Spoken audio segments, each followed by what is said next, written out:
राधे राधे जी। तो आज मैं बात करने वाली हूँ कि आखिर क्यों लहसुन प्याज वर्जित है, किसी भी पूजा पाठ में या पूजा पाठ से पहले खाने मना किया जाता है। तो जी, जब भी भगवान के पूजा पाठ की बात आती है तो लहसुन और प्याज को उनसे दूर ही रखा जाता है। आखिर ऐसी क्या वजह है कि लहसुन और प्याज का प्रयोग पूजा तथा व्रत में वर्जित है? क्योंकि कभी भी कोई पूजा पाठ आता है तो हम लोग लहसुन प्याज को हाथ भी नहीं लगाते हैं, लेकिन ऐसे तो लहसुन प्याज लोग रोज़ाना अपने खाना में डालते हैं। तो आइए जानते हैं क्या है इसके पीछे का राज। से तो हमारे हिंदू धर्म में अनेक मान्यता प्रचलित है जिनका हम लोग पालन भी करते हैं। शास्त्रों के अनुसार विशेषकर प्याज और लहसुन भगवान को चढ़ाने से मना किया गया है, इसीलिए इन दोनों को धार्मिक कार्यों में प्रयोग नहीं किया जाता है। ये जानते हुए कि प्याज लहसुन गुणों की खान है, लेकिन इसके बाद भी व्रत के लिए बनने वाले किसी भी प्रकार के भोजन में प्याज लहसुन का प्रयोग नहीं किया जाता है। इसके पीछे एक पौराणिक कथा है। आइए जानते हैं कि समुद्र मंथन के समय ऐसा क्या हुआ था जिसके कारण लहसुन और प्याज का प्रयोग तथा व्रत पे वर्जित है। समुद्र मंथन की घटना भगवान को लहसुन और प्याज का भोग न लगाने के पीछे एक पौराणिक कथा भी जुड़ी है। कहा जाता है कि श्रीहीन हो चुके स्वर्ग को खोई हुई वैभव संपदा की प्राप्ति के लिए देव और असुरों ने मिलकर समुद्र मंथन किया था।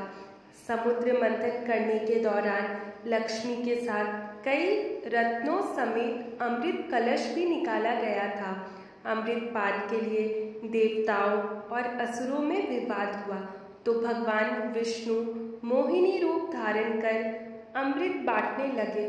सबसे पहले अमृत पान की बारी देवताओं की थी, तो भगवान विष्णु कर्मश देवताओं को अमृत पान कराने लगे। तभी एक राक्षस देवता का रूप धारण कर उनकी पंक्ति में खड़ा हो गया। सूर्य देव और चंद्र देव उसे पहचान गए।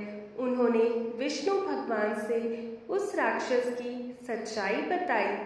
तब भगवान विष्णु ने अपने चक्र से उसका सिर धड़ से अलग कर दिया। उसने थोड़ा अमृत पान किया था जो अभी उसके मुख में था। सिर कटने से खून और अमृत की कुछ बूंदें जमीन पर गिर गई। उससे ही लहसुन और प्याज की उत्पत्ति हुई।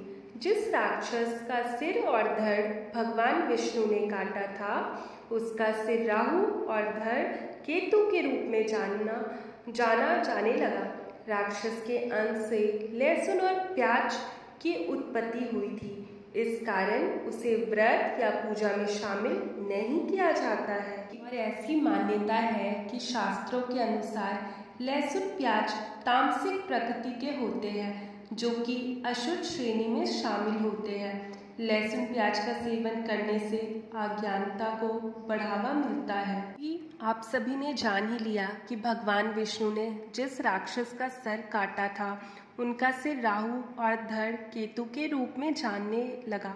राक्षस के अंश से ही लहसुन और प्याज की उत्पत्ति हुई है, इसीलिए इसे व्रत में पूजा पाठ में प्रयोग नहीं किया जाता है। इसीलिए कई लोग तो व्रत से 1-2 दिन पहले ही लहसुन प्याज त्याग देते हैं। इसीलिए भी भूल के भी इन चीज़ों का प्रयोग नहीं करना चाहिए।